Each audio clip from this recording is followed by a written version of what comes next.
dengan berpedoman tentang bagaimana penelitian daripada sang Hujjatul Islam yang semua orang sudah pasti kenal dengan beliau, yaitu Imam Al-Ghazali.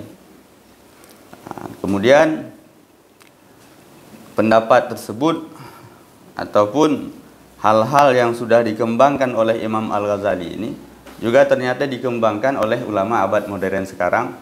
Salah satunya adalah Syekh Mutawalli Asy-Sya'rawi. Kemudian juga ada ulama-ulama sebelum beliau, sehingga beliau menulis kitab yaitu Ittihaf Bisyarhi Ihya Ulumuddin. Jadi berlatar belakang di situ saya melihat bahwa di abad ke-10 beliau berpengaruh dan di abad 20 beliau masih diambil. Pendapat-pendapat beliau masih disyarah. Oleh karena itu saya sangat tertarik dengan judul tersebut. Sehingga menurut saya ini adalah hal yang sangat spesifik. Walaupun terlihat dari kata esensinya ini umum, namun ketika diarahkan kepada urgensinya menurut Al-Ghazali, dia akan lebih spesifik sesuai dengan tematik yang mestinya seorang mahasiswa atau mahasantri ini buat. Jadi berlatar belakang dari situ saya mengambil judul esensi dan urgensi tasawuf. Kemudian terkait masalah objek masalah tentang ilmu tasawuf ini, kalau dilihat daripada hal-hal yang sudah peneliti lihat, ada dua hal yang sebenarnya ingin disampaikan oleh ilmu tasawuf. Yang pertama, sesuatu yang sifatnya ini fisikal, yaitu tentang bagaimana adab ketika kita sholat, tentang bagaimana adab ketika kita buang air besar misalnya. Esensi atau hakikat daripada ilmu tersebut memang untuk memperlihatkan kepada semua orang, bahkan selain daripada manusia, bagaimana cara kita beradab dengan Allah dan bagaimana kita beradab dengan manusia dan makhluknya.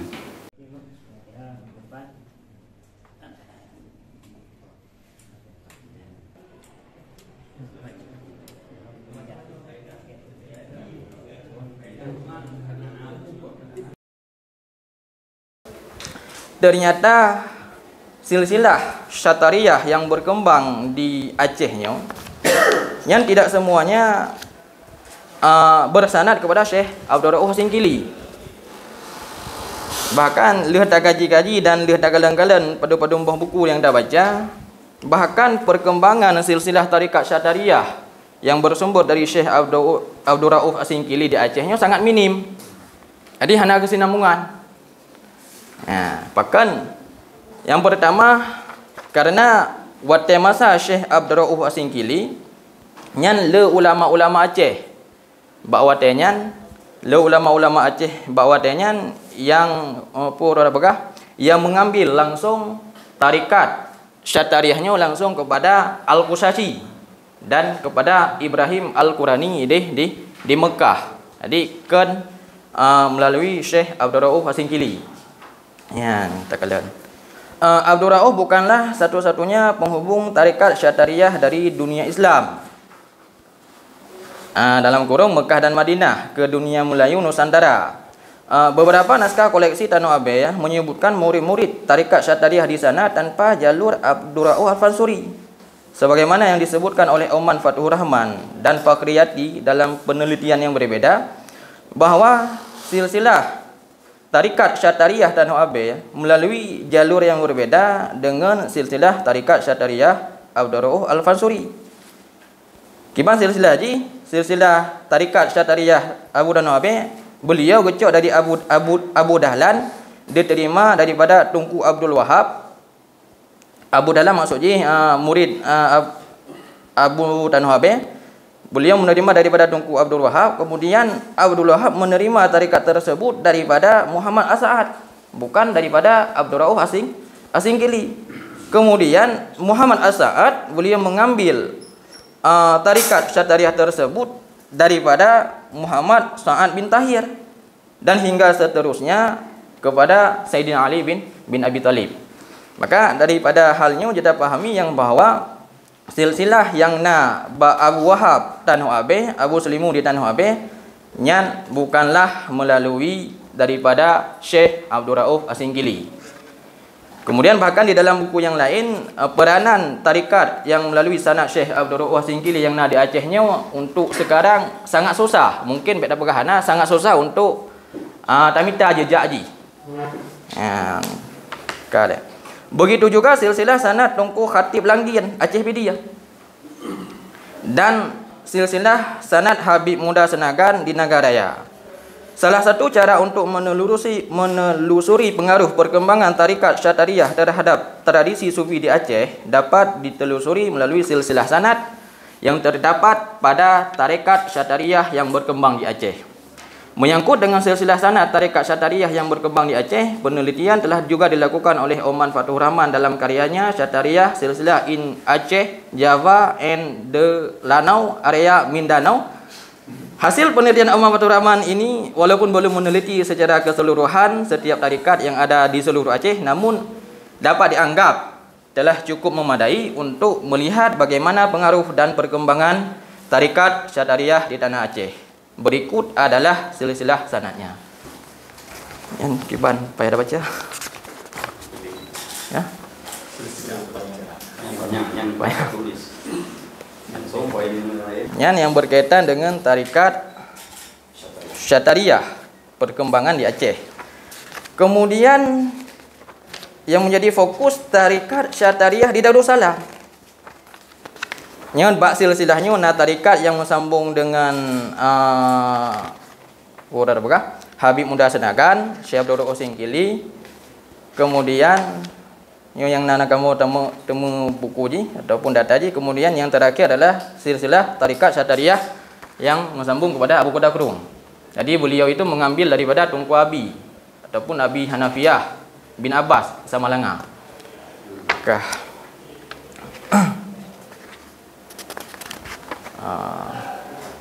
Kemudian poin yang kecil daripada masalah tarikat Syatariah halaman 36. Judul ji tarikat Syatariah di pesantren Darussalam. Jadi sejauh ini belum ada data yang tertulis tentang berkembangnya tarikat Syatariah di pesantren Darussalam Al-Waliyah. Namun menurut wawancara salah seorang guru Darussalam yaitu Tunku Usman Al-Ansari, beliau mendengar cerita dari gurunya yaitu Tunku Mansur, salah seorang alumni Dayah Darussalam Al-Waliyah. Dulu pernah diadakan ibadah khalwat ataupun kalut di Dayah Darussalam ini. Hal ini mungkin bisa dijadikan sebagai landasan kemungkinan bahawa tarikat Syatariah pernah berkembang di pesantren Darussalam Al-Waliyah. Namun setelah kami teliti lebih jauh melalui wawancara virtual terhadap guru-guru pesantren yang mengadakan ibadah khalwat ataupun kalut, kami menemukan ada beberapa dayah di Aceh yang mengadakan ibadah khalwat dalam bulan suci Ramadan, tapi tarikatnya diambil dari tempat lain. Untuk selanjutnya kami belum berani memutuskan bahawa adanya pengijazahan tarikat Syatariah di pesantren Darussalam Al-Waliyah. Tentunya ini sangat misterius dan menarik untuk diteliti. Wawancara dengan salah seorang guru besar Dayah Darussalam Al-Waliyah, Tunku Faisal Al-Hadi ataupun Guru Faisal, pada hari Selasa tanggal 31 Januari 2023. Sepengetahuan beliau bahawa tarikat Syatariah tidak dikembangkan di Dayah Darussalam Al-Waliyah. Dayah Darussalam Al-Waliyah hanya mengembangkan tarikat Naqsyabandi dari masa Abu Yadi Kubah sampai ke anak-anak beliau yang memimpin dayah tersebut. Dulu memang ada beberapa orang yang melakukan kalut di Dayah Darussalam setelah meminta izin pada Abu Yah pimpinan. Tetapi mereka mengambil tarikat di tempat lain atau mereka kalut bukan dengan tarikat Syatariah. Ini adalah satu hal yang wajar mengingat setiap tarikat yang ada di Aceh menerapkan ibadah kalut ataupun suluk. Terlebih lagi belum ada data yang akurat mengenai adanya tarikat Syatariah pernah berkembang di Dayah Darussalam. Jadi untuk masalah tarikat Syatariah yang berkembang di Darussalam, kamu minta buku juga hana dari buku Gure, buku Abuya Profesor Muhyiddin hana sejarah yang membahas. Kemudian kamu wawancara salah seorang daripada guru besar yang Katrib Kainu Hidayah. Menurut beliau hana. Jadi untuk poin ji untuk yang kamu dapatkan ke hana ile tadi. Apakah untuk data-data daripada guru-guru yang lain, kan kamu juga kurang paham. Kemudian berkaitan dengan secara umum tentang, kemudian berkaitan dengan tarikat Syatariah yang pendiri awal mula nama tarikat Syatariah, karir yang pertama sebut aja tarikat Naqsyabandiyah. Sebut aja tarikat Naqsyabandiyah Kaawaina segolom punarabakah segolom Syekh Naqsyabandi nyo Kaawaina, cuman bahasa aja hana terbekukan. Hana berdiri sendiri. Jadi hana konsep yang kalagi bat yang sanyo. Ya, mungkin amalan-amalan pribadi ya wah, ataupun amalan-amalan di apa-apa mungkin lagi kan. Kemudian pajan masa tarikat Naqsyabandi berdiri sendiri, kamu menjadi sebuah konsep tarikat dalam ilmu tasawuf yang watefun bak masa Syekh Naqsyabandi. Ya, yang berkaitan dengan sejarah tarikat Naqsyabandi. Kemudian poin yang B, masuknya tarikat Naqsyabandi ke Aceh, yang mungkin yang ma'ruf. Jadi tarikat Naqsyabandi merupakan tarikat yang paling berpengaruh di seluruh Aceh. Pengaruhnya paling besar terutama ada di Aceh Barat dan Aceh Selatan. Hal ini terutama sekali berkat kegiatan seorang syekh dan politisi yang karismatik. Siapa beliau? Yaitu Abuya Mudawali Al-Khalidi, lebih dikenal dengan sebutan Abuya Mudawali Al-Khalidi. Beliau adalah orang yang pertama yang memperkenalkan tarikat Naqsyabandiyah di Aceh. Masyarakat Aceh lebih mengenal tarikat ini dengan sebutan tarikat Naqsyabandiyah Khalidiyah karena dinisbahkan kepada nama belakang Abuya Mudawali, dan nama Khalidiyah sendiri dinisbahkan kepada Syekh Ismail Al-Khalidi di Minangkabau, Sumatera Barat. Yang footnote yang kedua kamu cok daripada keterangan buku Abuya Profesor Muhibbuddin Wali Sejarah 4 Mazhab Dunia. Silsilah sanad yang bersambung kepada Abuya Iqobah, Abuya Mudawali. Kemudian setelah Abuya Mudawali, kemudian dari Abuya Mudawali, kemudian daripada Abuya Mudawali Muhammad Wali Al-Khalidi, berkembang tarikat ini ke Aceh melalui murid-murid beliau dan para mursyid yang beliau angkat. Berikut adalah silsilah sanadnya. Mursyid yang beliau angkat, yang Abuya Mudawali angkat, yang pertama adalah Profesor Dr. Haji Abuya Muhibbuddin Wali, dalam kurung putra Abuya Mudawali sendiri. Dan yang kedua adalah Syekh Haji Aidarus Ghani, dan adalah Syekh Haji Adnan Mahmud Bakungan Aceh Selatan. Kemudian Syekh Kamaruddin Lailun di Aceh Jaya. Ya, nampak. Nyo kamu cok dari buku Guraya, yaitu buku Syekh Mudawali halaman 166. Kemudian ada juga mursyid yang diangkat oleh Abuya Muhibbuddin Wali.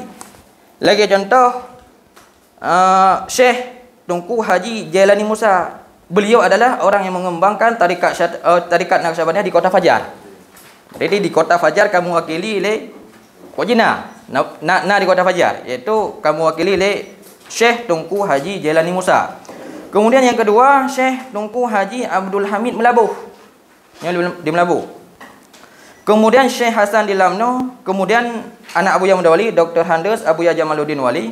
Kemudian Syekh Usman Fauzi di Aceh Besar. Kemudian Syekh Haji Ja'far Lailun. Kemudian Abuya Nasir Wali di Melabuh. Kemudian Abun Hasbi Nyakdiwa Kota Fajar. Kemudian Syekh Muhammad Taib Abu Batihali di Aceh Utara. Kemudian Syekh Tunku Haji Abdul Samad Langkahan juga di Aceh Utara.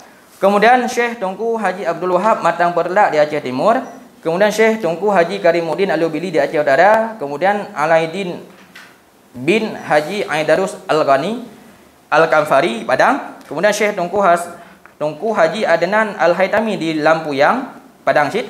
Kemudian Syekh Tunku Haji Tajuddin bin Syekh Usman Fauzi di Aceh Besar. Itulah mursyid-mursyid yang diangkat oleh Abuya Muhibbuddin Wali. Jadi secara spesifik kita kalian pada pedumtera mursyid yang diangkat oleh Abuya Muhibbuddin Wali nyuka mewakili daerah masing-masing. Jadi menyatakan bak silsilah sanadnya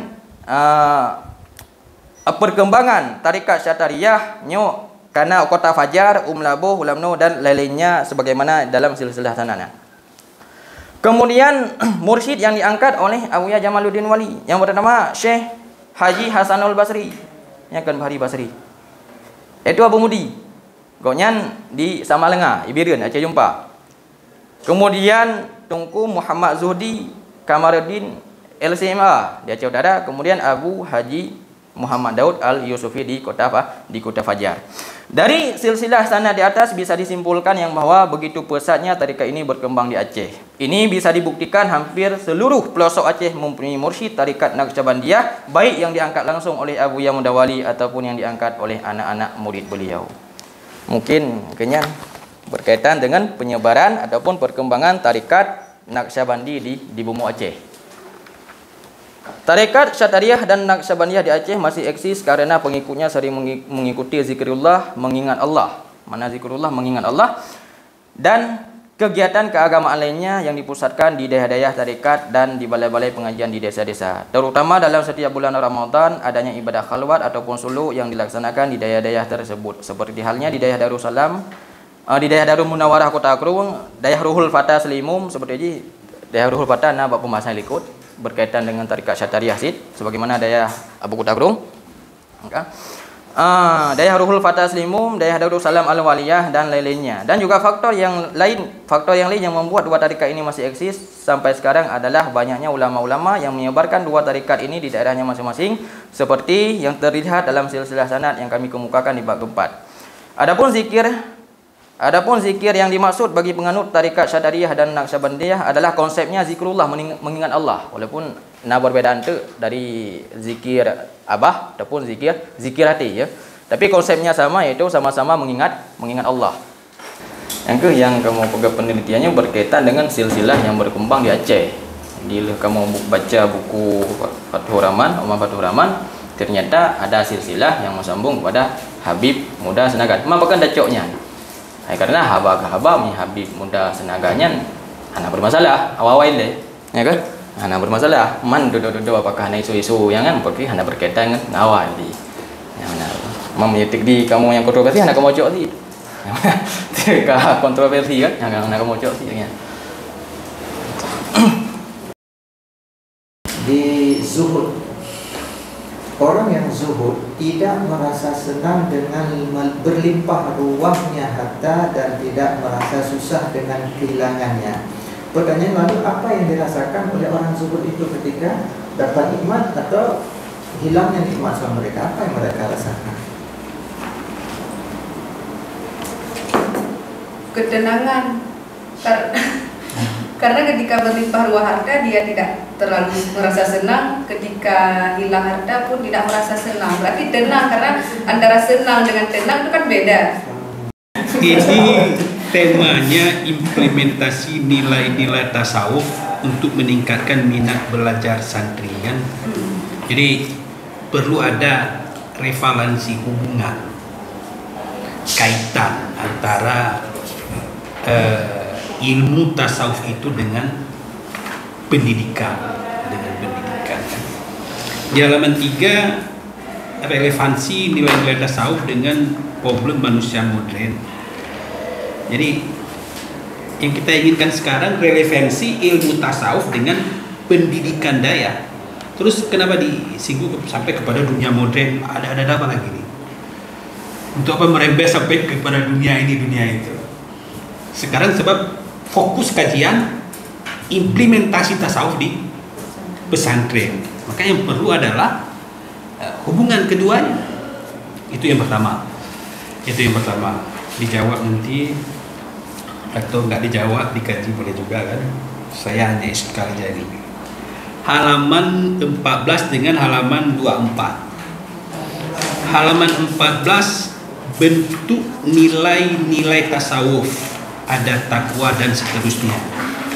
Kemudian pokok-pokok ajaran tasawuf, ada tasawuf akhlaki, tasawuf amali, dan tasawuf falsafi.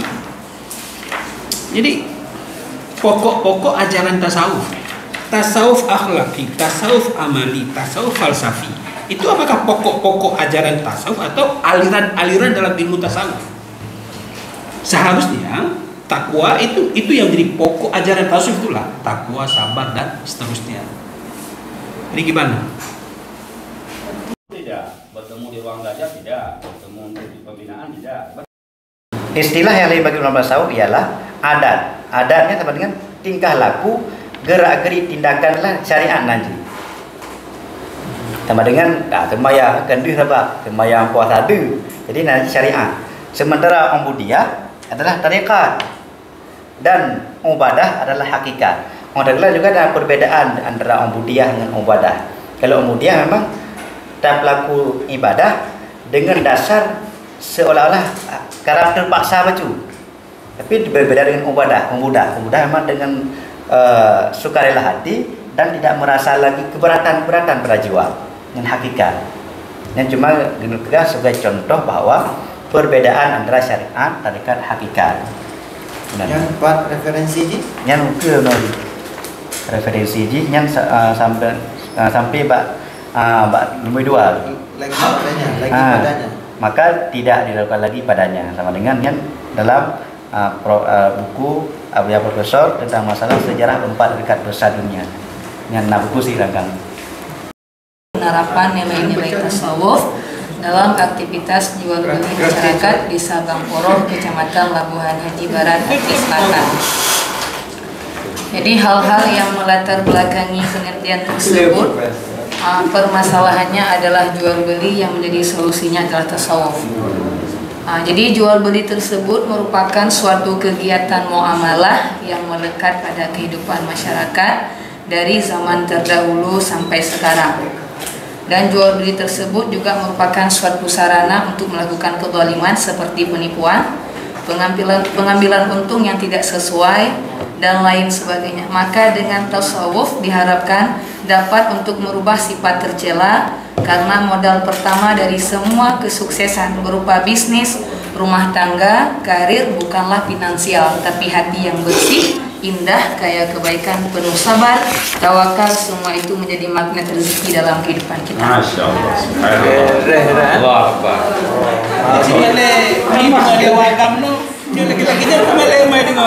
Jadi tasawuf juga merupakan kesadaran seorang hamba, adanya dialog dan komunikasi dengan Tuhan. Dengan adanya kesadaran terus-menerus, maka secara otomatis seseorang akan berlaku baik terhadap Tuhan, terhadap diri sendiri, sesama manusia, dan terhadap alam semesta. Tasawuf juga merupakan peran atau andil, mempunyai peran atau andil modal yang sangat besar dalam pembentukan jual beli yang sesuai dengan tatanan syariah dalam kehidupan masyarakat. Seperti bagaimana kita mengendalikan hati kita dalam jual beli, menyikapi berbagai tantangan, persaingan global, kondisi ekonomi yang tidak menentu yang menyebabkan perilaku yang menyimpang. Jadi adapun rumusan masalah dari penelitian tersebut adalah bagaimana cara menerapkan nilai-nilai tasawuf dalam menjalankan aktivitas jual beli masyarakat di Sabang Poro.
Sedikit Abu tanggapan Abu mengenai tentang kegiatan perdana sidang munakasyah risalah Mahan Ali Syekh Mudawali Al-Khalidi. Bagaimana? Alhamdulillah. Pertama saya mengucapkan alhamdulillah dan terima kasih kepada Abuya yang sudah mempercayai saya sebagai dosen pembimbing untuk yang perdana hari ini. Alhamdulillah, sepanjang yang saya ikuti dari pagi tadi sampai sore ini, saya merasa takjub dengan persentase dari mahasantri baik putra maupun putri. Awalnya saya tidak menduga mereka bisa persentase seluas dan sedalam itu.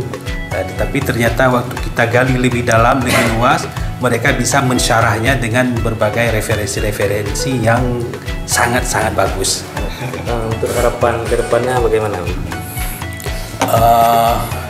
Tentu apa yang sudah kita miliki hari ini akan terus untuk ditingkatkan, dan tentu ada juga beberapa perbaikan. Tentu perbaikan itu akan menjadi catatan kita, dan saya sangat optimis insya Allah pada periode selanjutnya ini sudah ada kata sempurna lah nanti. Harapan saya kepada para semua mahasantri untuk terus melakukan kajian-kajiannya secara lengkap dengan mengambil referensi-referensi pada kitab-kitab yang kita miliki di daerah-daerah. Demikian. Kami minta sedikit tanggapan mengenai kegiatan sidang munakasyah risalah perdana Mahat Ali Syekh Mudawali Al-Khalidi kepada Guru Safriyadi selaku Ketua Dewan Guru Daerah Darussalam Al-Waliyah. Kepada Guru kami persilahkan. Assalamualaikum warahmatullahi wabarakatuh. Kami mewakili atas nama Dewan Guru Daerah Darussalam. Yang pertama sekali mengucapkan ribuan terima kasih kepada segenap lapisan panitia yang terlibat dalam pelaksanaan kegiatan munakasyah risalah ilmiah Mahat Ali Syekh Mudawali Al-Khalidi takhasus tasawuf wa tarikatuh yang perdana dilaksanakan pada hari ini.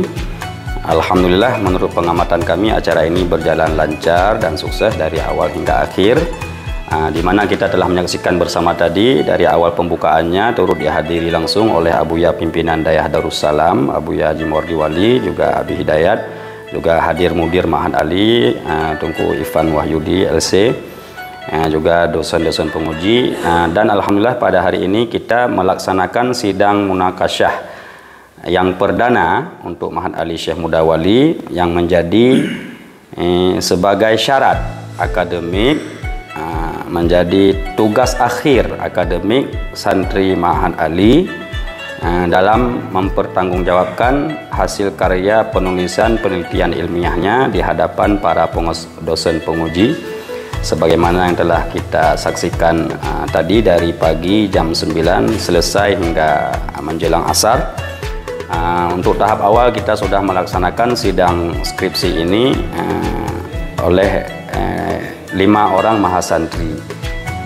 5 orang mahasantri yang sudah selesai membuat penelitian penulisan yang sudah lulus dari dosen pembina.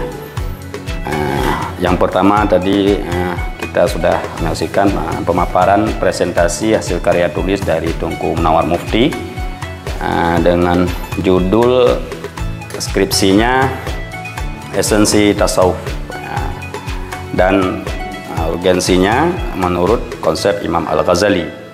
Juga tadi ada Tunku Syawal, ada judul skripsinya Perkembangan Tarikat Syatariyah dan Naqsyabandiyah di Aceh. Kemudian mahasantri yang ketiga Tunku Usman Ansari dengan judul skripsinya Keagungan Tarikat Naqsyabandiyah.